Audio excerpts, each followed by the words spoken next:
Et applaudissons le Seigneur Jésus. Nous sommes ici en présence de Dieu et je voudrais que vous qui êtes ici et qui êtes chez vous, entriez dans cette présence aussi. Et qu'est-ce que c'est être en présence de Dieu? C'est que vous soyez prêts, ouverts pour comprendre ce qu'il va dire par la parole. C'est quand vous venez décider, je vais changer ma vie. Je vais à l'église pour recevoir la prière et plus que la prière, recevoir la bénédiction pour retirer ce qui est en train de me perturber. Et il y a toujours des choses qui nous dérangent pour que Dieu alors n'ait pas d'empêchement pour opérer dans ma vie. Et quelqu'un peut demander, mais Dieu a des empêchements ? Selon la parole de Dieu, oui, parce que Jésus, quand il a ressuscité Lazare, il a dit « J'ai ôté la pierre ». Or, s'il avait le pouvoir d'appeler le mort 4 jours déjà enterré en décomposition accélérée, il l'appelle à la vie, il est mort malade et il sort complètement guéri. Qu'est-ce qu'il ne pouvait faire alors ? Peut-être s'il avait soufflé là, il faisait cette pierre devenir une pierre qui fermait la tombe, qu'elle devienne juste poussière. Mais alors il nous a donné un exemple que ce qui obstruait l'opération de Dieu devait être retiré. Et si vous écoutez alors la parole de Dieu, ça montre qu'il n'y a pas beaucoup de choses. Et parfois c'est une toute petite chose qui perturbe la grande opération de Dieu. Et quand nous sommes illuminés, alors le pouvoir de Dieu entre en action et nous sortons alors bénis au nom du Seigneur Jésus. Allons voir l'évangile de Jean, le chapitre 8, le verset 12. Nous allons étudier ici une déclaration du Seigneur Jésus qui a beaucoup de bénédictions à concéder pour nous. L'évangile de Jean au chapitre 8, 12. Ici, c'est Jésus lui-même qui parle et il a dit la chose suivante. Jésus leur dit encore, « C'est moi qui suis la lumière du monde. Celui qui me suit ne marchera jamais dans les ténèbres, mais il aura la lumière de la vie. » La lumière ici, vous pouvez comprendre comme la compréhension. Cette illumination que Dieu donne au cœur et qui fait toute la différence. La personne qui est illuminée par Dieu, elle cesse de craindre d'être une personne d'attitude coupable. Elle se met à être une personne qui est toujours en train d'atteindre la cible. Jésus a dit « Je suis la lumière du monde ». Cela veut dire qu'il n'y a pas d'autre lumière, pas une seule lumière. Il est l'unique lumière. Et pourquoi ? Parce qu'il est le créateur de toutes les choses. Il n'y a rien qui existe que Jésus n'ait pas fait. Dit l'évangile de Jean, au commencement était le Verbe était avec Dieu, le Verbe était Dieu. Toutes les choses ont été faites par lui. Sans lui, rien de ce qui a été fait s'est fait. Quand on cherche dans la parole de Dieu, non dans la religion, cette compréhension, et nous sommes illuminés, nous allons comprendre comment les choses fonctionnent et nous allons voir que très souvent, cette montagne qui était là devant nous, qui semblait infranchissable, quand nous sommes illuminés, elle devient si petite, comme si c'était un petit grain de sable qu'une pichenette de l'enfant le plus fragile va jeter bien loin. Cela, c'est la montagne dont parfois vous dites je n'y parviens pas, mon problème est vraiment trop grand, je ne vais réussir d'aucune manière. Et donc il a dit, c'est moi qui suis la lumière du monde. Et il explique, celui qui me suit ne marchera jamais dans les ténèbres. Ça ne sert à rien de demander Jésus, donne-moi la lumière, donne-moi la compréhension. Je ne veux pas trébucher dans la vie, parce que ce n'est pas cela c'est pas cela qu'il dit. Si vous demandez, je vais donner la lumière pour vous, non. Qui me suit. La différence est ici. C'est quoi suivre Jésus ? C'est comprendre ce qu'il déclare, ce qu'il a de mission pour vous, ce qu'il vous ordonne de faire, et alors vous sentez par la parole, Dieu est en train de me convaincre réellement, et j'ai eu une mauvaise attitude, je ne dois pas faire cela. Alors vous obéissez, vous êtes en train de le suivre. Qui me suit ne marchera jamais dans les ténèbres. Vous ne marchez pas. Mais pour cette personne, même qu'elle soit dans la meilleure église, qu'elle soit très aimée par tous, et même réputée comme une personne très spirituelle, si elle ne suit pas Jésus, elle a une certaine attitude dont Jésus parle par la parole. Cela n'est pas correct. Cette personne marche dans les ténèbres. Et pour si incroyable que ça soit, il existe des personnes qui vont même réprimander Dieu, pensant que Dieu veut retirer le gâteau de leur bouche. Comme pour ce riche qui est allé voir Jésus, il s'est approché de Jésus, il a entendu parler de Jésus, et par le déroulement des événements, il avait eu une réprimande de Dieu. Parce que dans son cas à lui, je ne vous dis pas que Dieu demande à tout le monde de faire cela, mais dans son cas à lui, être riche était un problème. Bon, il y a des personnes qui doivent voir cela. Des fois, c'est une amitié. Alors, vous avez une amitié avec cette personne, et cette amitié est en train de vous conduire vers le gouffre. Qu'est-ce que Jésus a dit ? Si ta main te fait créer un scandale, tu la coupes. Il ne demande pas que vous coupiez la main. Mais cette personne, c'est comme si c'était votre main. Il est mieux de perdre la main que vous perdre complètement.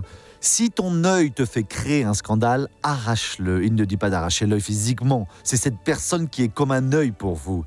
Et pour ce jeune, son problème était la richesse. Pour lui, cela était tout. Et lui, alors, quand il allait à la synagogue, le ministre prêchait, alors il écoutait et il en sortait contrarié. Parce que la parole répétait qu'il devait tout vendre pour donner aux pauvres. Et lui, non, je ne vais pas faire cela. Encore jeune, pourri de richesse. Alors il a entendu parler de Jésus. Ah ouais, qu'est-ce qu'il a fait ? Il guérit, libère, donne de bons conseils. Et il demande aux autres de vendre des choses. Non, on n'a jamais entendu, non. Alors il est venu à écouter, à aimer la réunion, qui n'aime pas la réunion où Jésus opère. Et qui n'aime pas voir les malades guérir, les paralysés marcher, des témoignages merveilleux. Et il s'est même aventuré à s'approcher de Jésus. Je ne sais combien de fois il l'a fait, mais jusqu'à un jour, à demander. Il avait du temps libre dans son agenda, il est allé parler avec Jésus. Il a dit « Bon maître, qu'est-ce que j'ai besoin de faire pour hériter de la vie éternelle ?» Jésus a dit ainsi « Pourquoi vous m'appelez de bon ?» Bon, il y en a un seul qui est de Dieu. Il est déjà là au point de la blessure. Jésus savait tout, ce qui se passait dans son cœur. Parfois, la personne arrive ici et nous, sans le savoir, disons une parole et la personne dit « Qui vous a parlé de mon problème ?» Alors Jésus a dit ainsi, il l'a regardé et il a dit la chose suivante. Vous connaissez les commandements ? Il y a les commandements qui sont dans la Bible, qui sont communs à nous tous, et il y a ceux que Dieu déclare au cœur. Moi, par exemple, j'ai senti l'appel de Dieu. Pour moi, c'est un commandement que je prêche, l'évangile. J'ai renoncé à étudier la médecine, là, à Moscou, pour prêcher l'évangile, et donc cela, pour moi, est un commandement. Alors il a dit, lesquels ?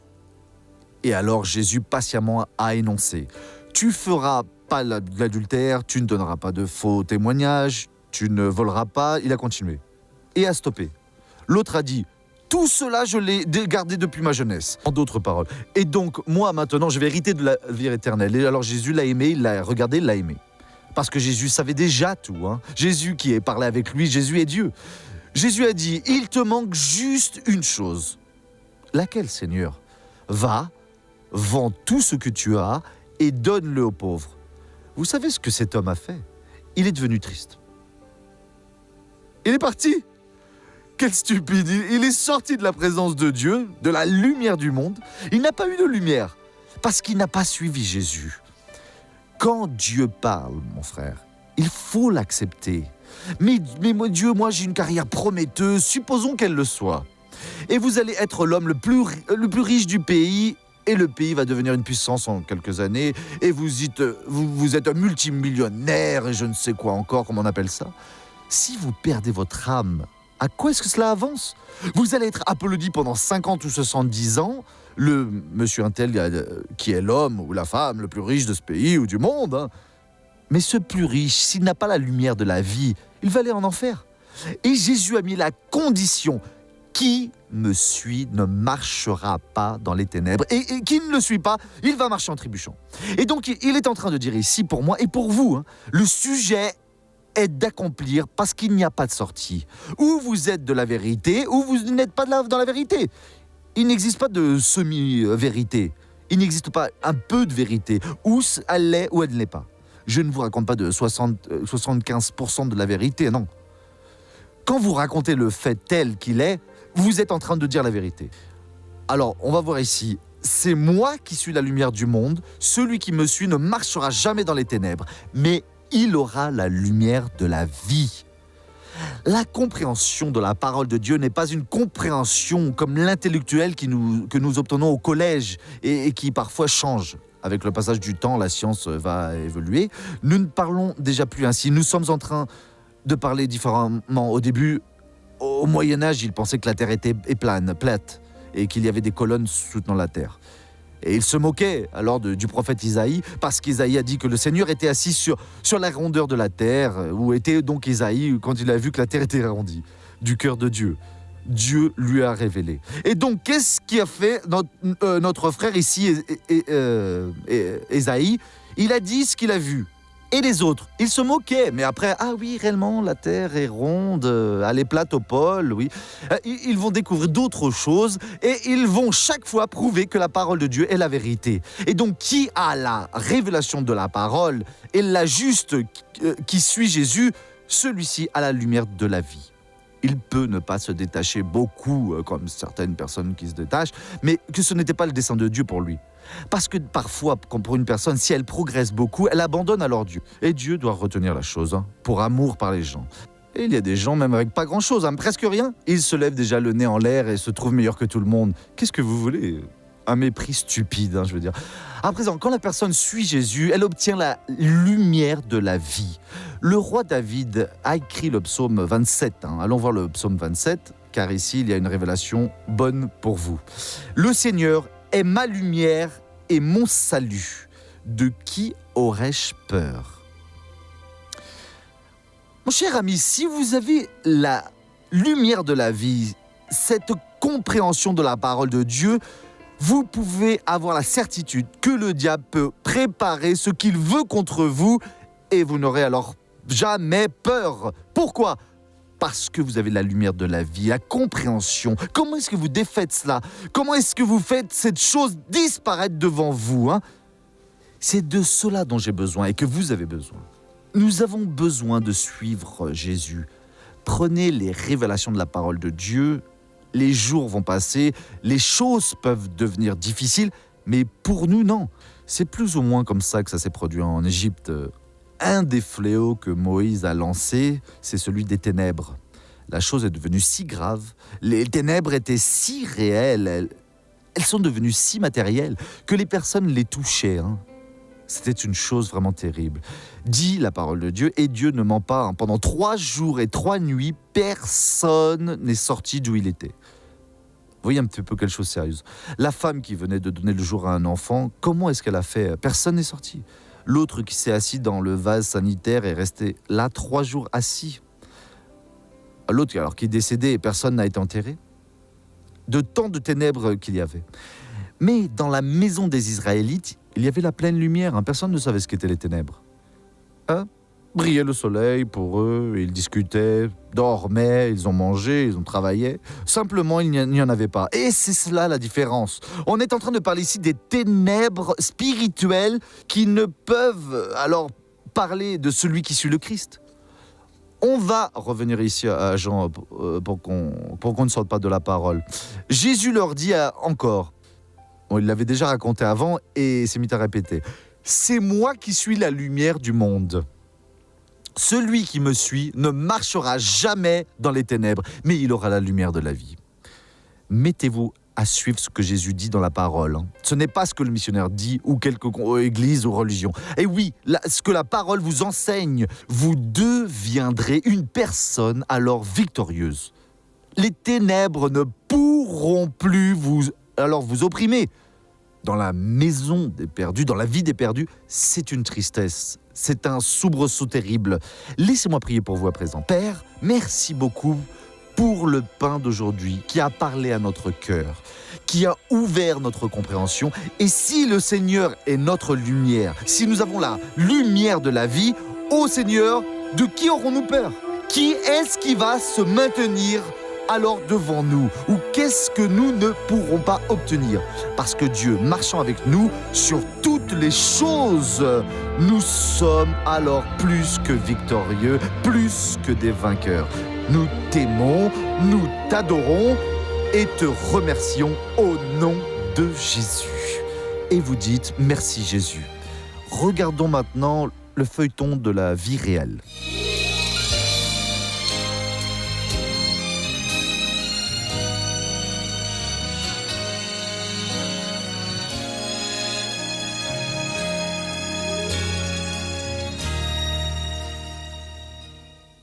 Ayrton perd son emploi et devient totalement endetté.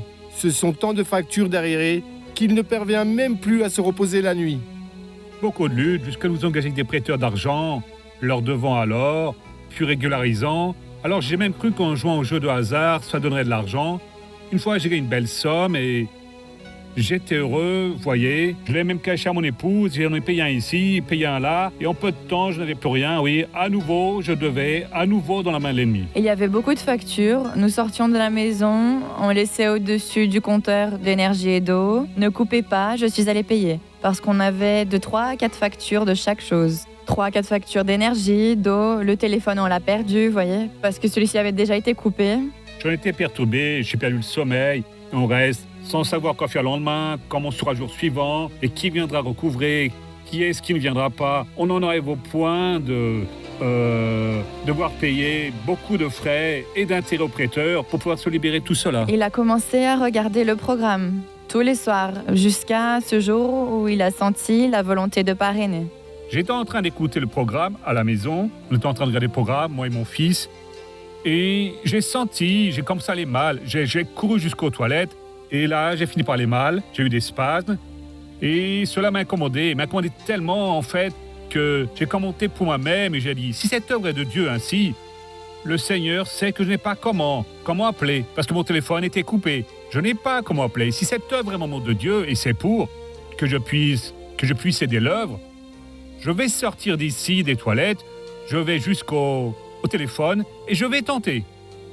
Arrivé près du téléphone, j'ai composé le numéro et ça m'a surpris quand j'ai entendu la fille de la grâce dire « Église de la grâce, bonsoir ».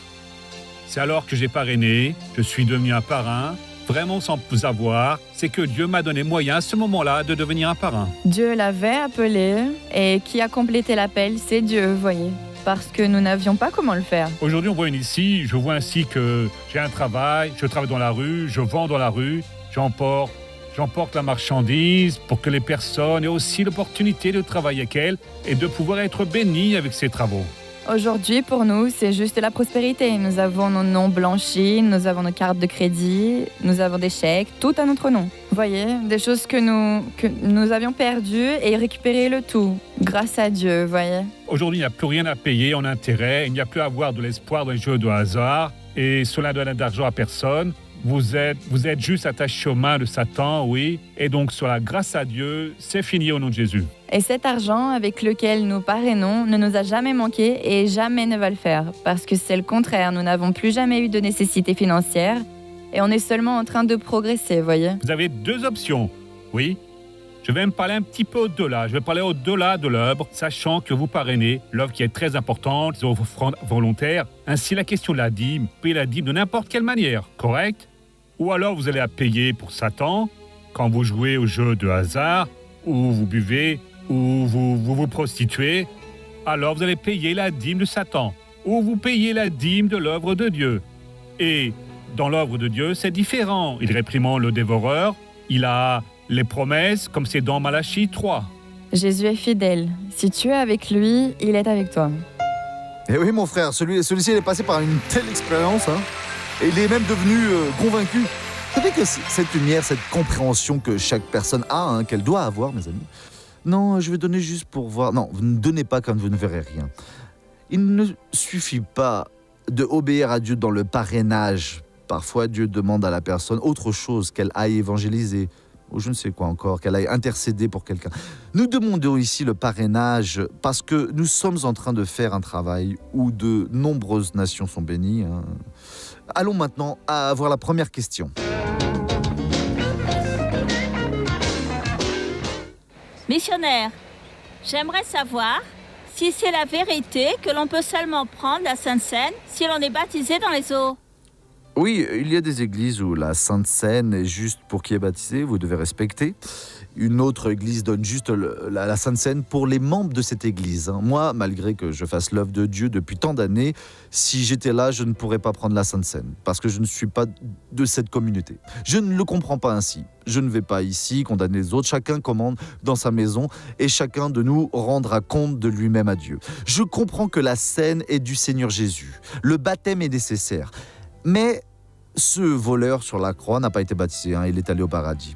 Si la personne a accepté Jésus elle n'a pas eu le temps d'être baptisée et qu'elle vienne à décéder, où va-t-elle? Ou à quelconque prêcheur, elle va au ciel. Elle peut habiter dans la maison de Jésus, elle peut, sauf qu'elle ne peut pas manger à la table de Dieu. Et donc la table de Dieu est plus sainte que la maison. À présent, si la personne a accepté Jésus, elle n'a pas voulu se baptiser, elle est en rébellion. Parce que Jésus a dit, allez et prêchez l'évangile à toute créature qui croit et est baptisé, conditionnel, celui-ci sera sauvé. Qui ne croit pas, alors ne sera pas sauvé. Il a mis la condition, qui croit et est baptisé sera sauvé. Ils ont donc cette coutume, que Dieu les bénisse, et nous allons continuer avec notre coutume ici. À présent, la seconde question. Jusqu'à aujourd'hui, les serpents sont encore maudits. Ce serpent-là a été maudit, a marché sur sa poussière, plus que toutes les sortes d'animaux des champs. À présent, ça ne vaut pas dire qu'ils sont aussi maudits pour souffrir. Non, on peut comprendre qu'elle n'avait pas de jambes pour le moins. Je ne sais comment est-ce que c'était. Juste que Dieu a dit, tu ramperas sur la poussière. Cela a été la malédiction sur lui. À présent, nous allons tous rester debout, car nous allons faire la prière de la foi maintenant pour que Dieu bénisse. Vous avez entendu Dieu a parlé à votre cœur, ne perdez pas la bénédiction. Courbez la tête et fermez les yeux. Père, je te remercie pour les explications. Et nous apprenons aujourd'hui que qui suit, qui obéit, qui respecte ce que le Seigneur a dit, jamais ne marchera dans les ténèbres.